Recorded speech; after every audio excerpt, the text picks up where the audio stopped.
Why do modern women mock religious people when they're the first ones following a religion themselves? And look, it's not a religion that promotes their own good, except when it comes to alimony and child support, of course. But you get the idea. What's the name of this religion, you ask? Well, that's a good question. Some call it feminism, others call it wokeism, and personally, I love to call it plain selfishness. Modern women's lives are all about themselves, and there's no room for the feelings of everyone else, especially men. Like, men? Do those creatures have feelings? Yes, for sure, but modern women think men are some sort of machine, in particular, ATMs. Men are getting mad at modern women's stupid mindset like never before, and rightfully so. Check this out. Can you name any rights men have today that women don't? Any rights that men have that women do not? Any rights that men have that women do not? No. No. So then what laws are feminists fighting for? Shit, that's a good one. Shit, that's a good one. Very one-sided. Okay. Facts. Okay? Mm-hmm. And men are not open to listen to the new age of women that don't think like the fucking 1960s. Mm-hmm. So you want to belittle me and degrade me because I'm not a woman that is going to take anything or let you just do anything to me, and I'm always there for you. That does not make me a hoe. That does not make me a stripper. That does not make me a streetwalker. That does not make me less than a woman that I am.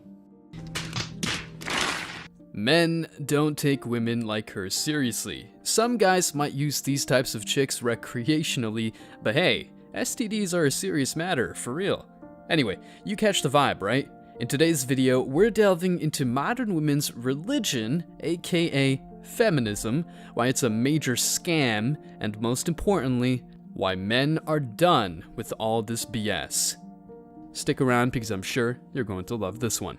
But before we go any further, let me share the comment of the day. Shout out to Rod von Longrod. He said, "It's amazing how women live their lives in fear of the accountability monster. Actions have always had consequences, but it seems this simple universal law continues to escape female comprehension." Indeed, it does. Please don't forget to reach out to us by email to claim your $5 for that comment of the day. As usual, guys, I'll pick one comment from each video. It may be the funniest, the most liked, or one that touched me, so don't forget to leave a comment and you may be our next winner. Make sure to hit the like and subscribe buttons too, as it helps a lot. And now, back to the video.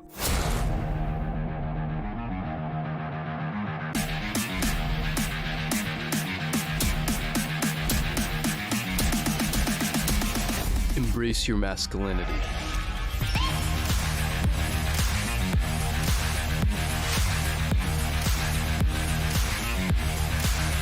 You see, this new age religion of feminism is nothing but a scam. It's keeping women single and making them undesirable. Men are growing wary of the dating scene because of how brainwashed women are these days. Speaking to women and trying to convince them is a huge L, even if these women themselves are lonely, old, and pretty much post-wall. They still stick to the tenets of their beliefs, which I'll break down in this video.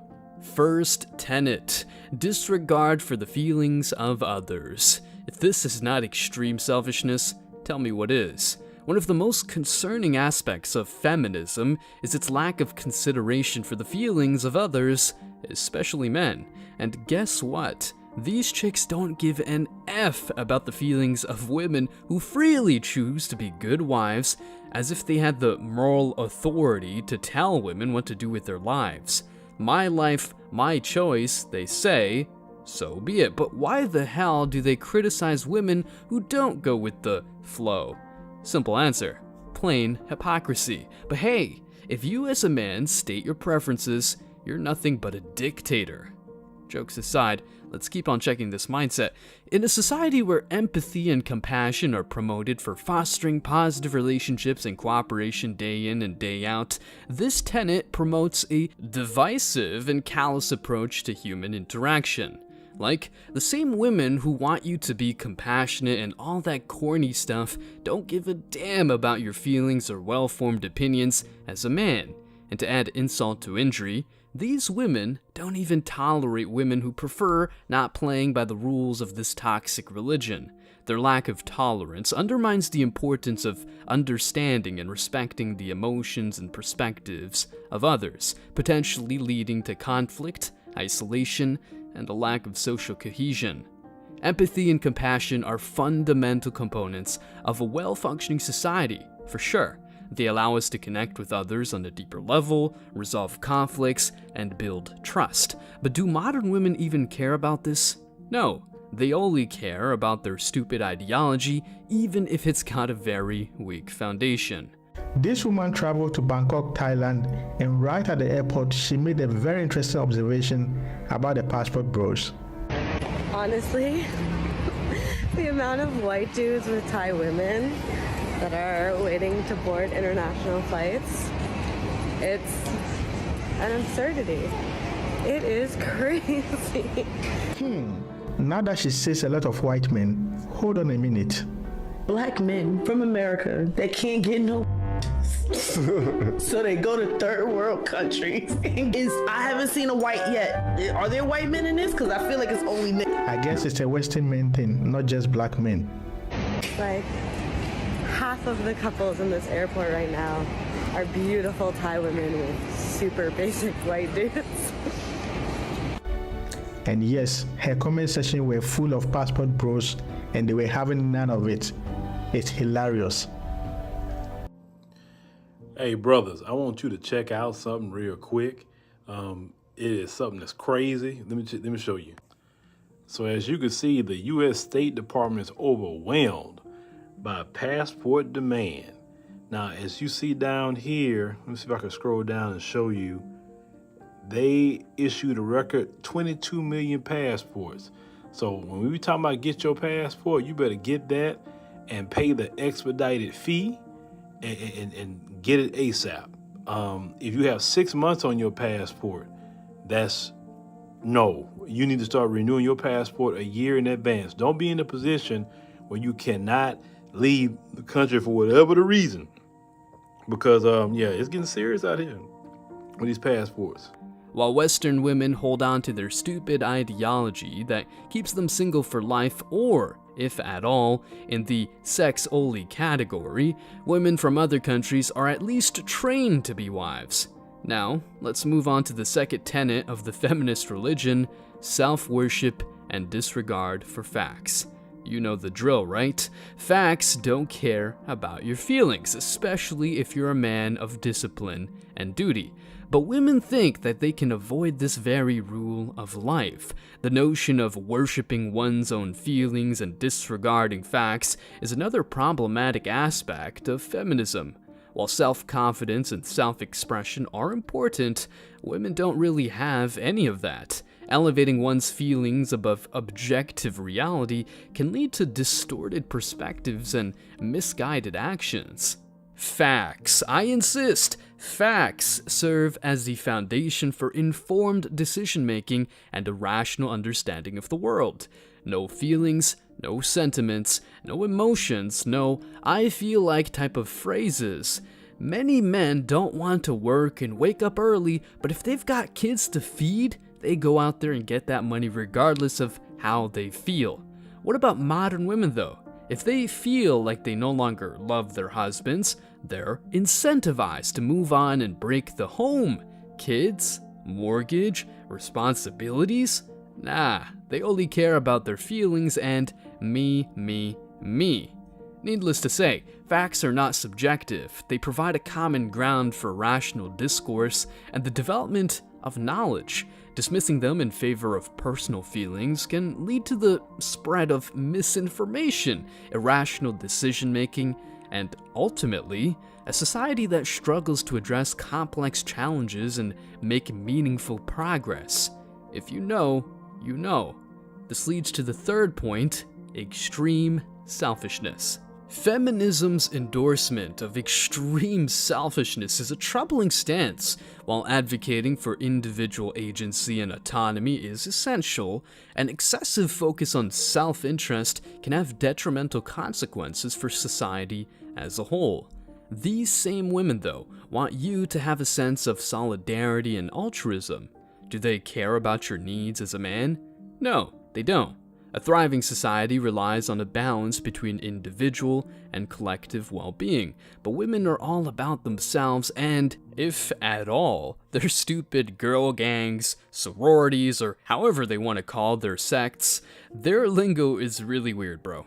Extreme selfishness leads to a breakdown of social bonds, increased inequality before the law, and the erosion of social safety nets. It hinders cooperation and mutual support, ultimately undermining the very society in which individuals seek to thrive. A more balanced approach that considers both individual and collective needs is essential for a just society. Modern women don't give an F about societal cohesion. They want to have a baby daddy to get tons of money, or even worse, male attention while bragging about their independence. This takes us to the next point, but before we keep destroying modern women's narratives, hit that like button and show us some love in the comments. Back to our topic, here's another tenet of this new age religion. The idea of independence in feminism presents a paradox. On one hand, it advocates for personal independence by discouraging partners' influence in personal lives. On the other hand, it seems to endorse submission to authority figures within hierarchical structures. In other words, the boundaries of a boyfriend or husband are oppressive, but modern women feel like that they're independent while blindly obeying the orders of a master/boss at work. This inconsistency raises questions about feminism's commitment to independence and the coherence of its approach to personal empowerment. Independence should not be conditional or selective. It should encompass the ability to make informed decisions, set boundaries, and assert agency in all aspects of life, be it personal or professional. But hey, these women have selective independence even if they don't realize it. Feminism discourages partners from influencing personal lives. While preserving autonomy within relationships is valid, it's crucial to differentiate between healthy boundaries and outright rejection of a partner's input. True independence in personal relationships involves mutual respect and compromise. Of course, if a chick is happy to obey a boss who doesn't give an F about her but calls you a misogynist for telling her that she can't hit the club, she's free to get out of your life and never come back. As a consequence, feminism appears to endorse submission to authority figures in hierarchical structures. This submission implies a surrender of personal agency and decision-making to those in positions of power, including male bosses and even the government. Like, wow, you're so revolutionary for following what the government says. Jokes aside, true independence should allow individuals to assert themselves and advocate for their interests within structured environments. The contradictory stance in this ideology challenges its commitment to genuine independence. It appears to selectively apply the concept, mocking the idea of independence by advocating for an inconsistent interpretation. Furthermore, this selective approach to independence can have adverse effects. It might lead to complacency within hierarchical systems, stifling critical thinking and self-advocacy. In personal relationships, it can foster an adversarial atmosphere, potentially damaging trust and intimacy. That's why modern women are combative, bossy, and insufferable. Fuck modern day women. This new generation of modern day women are psychopathic, they're masculine, they're narcissistic, they're entitled, and essentially, they're spoiled little brats. They want everything, and they expect to give nothing else in return but their vagina. Well, I've got news for you, my dear. Your vagina isn't special. You thought by making the song WAP, Wet Ass Pussy, that you were celebrating your femininity. You weren't. What you were essentially doing is telling us men what we already knew. You're a hoe. Don't be offended. That was the hook of the song. There's some holes in this house. There's some holes in this house. There's some holes in this house. And this new generation of women shook their BBLs in celebration. Now, Dave Chappelle once said that if pussy was a stock, it would have plummeted. They did a qualitative study where they actually asked black men, why do they believe that black women are the least desired group of women, the least likely to be married, and the least likely to be remarried? And the very first answer, the black men said it's black women's attitudes, the masculinity, the emasculation, the being stubborn, being difficult, being combative. No desire to be interdependent or submissive or cooperative or friendly or sweet. So they're talking about character flaws within black women as a community that they see that is so prevalent that it's generalizable. Oh, and we can see it in everyday life as well. So when you factor that into the equation, you see why it becomes even more difficult for a black man to choose to marry a black woman. Combative, aggressive, masculine. Dealing with objections in exchange for money is cool. At the end of the day, the bag is the bag, you know? But dealing with petty discussions day in and day out is a huge L for you as a man. Seriously, if you want to argue, negotiate, and all that stuff, you better be making a whole lot of money. However, modern women will make you broke and unsatisfied, draining your energy like a vampire. Now, shifting our focus to one of the most quote-unquote empowering tenets of feminism, casual sexual relationships. Wow, what a great contribution to the destruction of women's pair bonding skills. The carousel is their therapy, right? So be it, but ain't no smart men putting a ring on it, unless it's a simp like Logan Paul or Steve Harvey. Traditional values, including purity and chastity, have often faced criticism in contemporary society for being perceived as old-fashioned or overly restrictive. However, it is important to recognize that these values, deeply rooted in cultural and religious traditions, continue to hold significance and can contribute positively to individuals' lives and the broader social fabric. What's more, there are studies that prove that the sex lives of religious couples are better. These values prioritize emotional well-being within intimate relationships. They underscore the importance of establishing strong emotional connections before engaging in physical intimacy. This approach acknowledges that emotional bonding is a vital aspect of human relationships, fostering deeper and more meaningful connections between individuals. Furthermore, these traditional values act as a protective shield, guiding individuals away from situations that may lead to emotional distress or harm. Encouraging casual sexual relationships without regard for emotional connection or commitment can leave people feeling used and abused, hurt, or emotionally unfulfilled. Does this ring a bell? Of course, modern women feel this way after riding tons of dudes / being the town's bicycle. In contrast, traditional values encourage individuals to exercise caution, including but not limited to preventing STDs, emphasizing the value of forming emotional bonds before engaging in physical intimacy. Traditional values promote the cultivation of healthy relationships based on communication, mutual respect, and consent. By prioritizing emotional connection and fostering trust, these values contribute to the stability and satisfaction of relationships. Healthy relationships, in turn, play a pivotal role in enhancing overall well-being, fostering personal growth, and contributing to a more fulfilling life. Individuals have the right to make their own decisions concerning their intimate lives, right? So if you, as a man, prefer modest women, that's more than okay. It's simply fantastic and way better than trying to turn a hoe into a housewife, which is simply impossible. Traditional values do not impose restrictions, but rather offer guidance based on the belief that valuing emotional connections can lead to more satisfying and fulfilling relationships.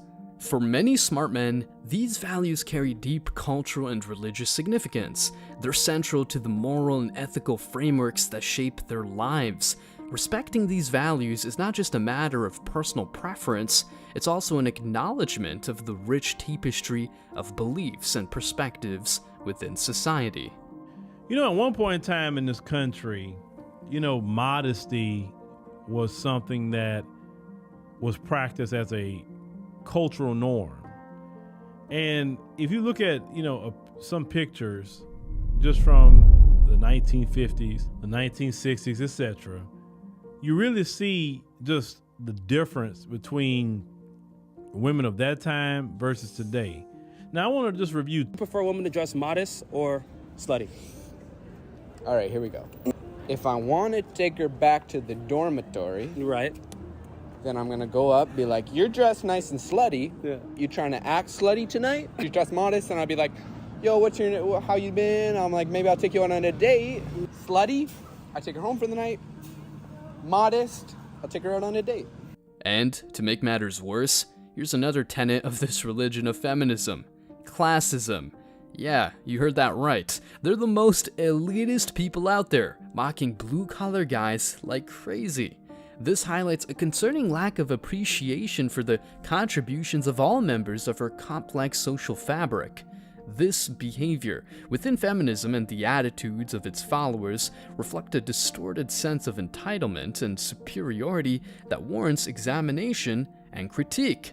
In any well-functioning society, every job, irrespective of its perceived status, plays a vital role in maintaining the functioning of the whole. It's an intricate and interconnected web where each occupation, except for gender studies and the like, fulfills a unique function, contributing to the overall stability and prosperity of the community. While some roles may garner more attention and prestige than others, this does diminish the importance of the less visible or less celebrated jobs like agriculture, construction, or plumbing. The act of disparaging individuals based on their occupation not only perpetuates harmful stereotypes, but also undermines the very essence of hard work and dedication. Hardworking individuals who toil in essential but often overlooked positions contribute significantly to society's welfare, even if their efforts go unnoticed by some. Feminism's mockery reflects a misguided perspective that fails to recognize the significance of these often behind-the-scenes roles. Furthermore, this mockery demonstrates a lack of empathy and understanding for the diverse array of challenges and responsibilities faced by individuals in different professions. But modern women want you to accept them as they are because they say you don't know what they've been through, and all they've been through are tons of dicks. All in all, everyone is free to believe whatever they want, but at the same time responsible for their actions. So if these women stay single and lonely for life, that's their responsibility, and you ain't saving them because they don't deserve your prime while they deliberately chose to be in a perpetual state of decline. Stay strong, guys. As always, I wish you tremendous success. Now it's your turn. What do you think? Let me know your thoughts in the comment section below. Remember that if you leave the best comment, you will get $5. Thank you so much for watching. If you found value in this video, hit the like and subscribe buttons, ring the notification bell so you don't miss out on future uploads, drop a comment, and share it. See you in the next video, guys. Till next time.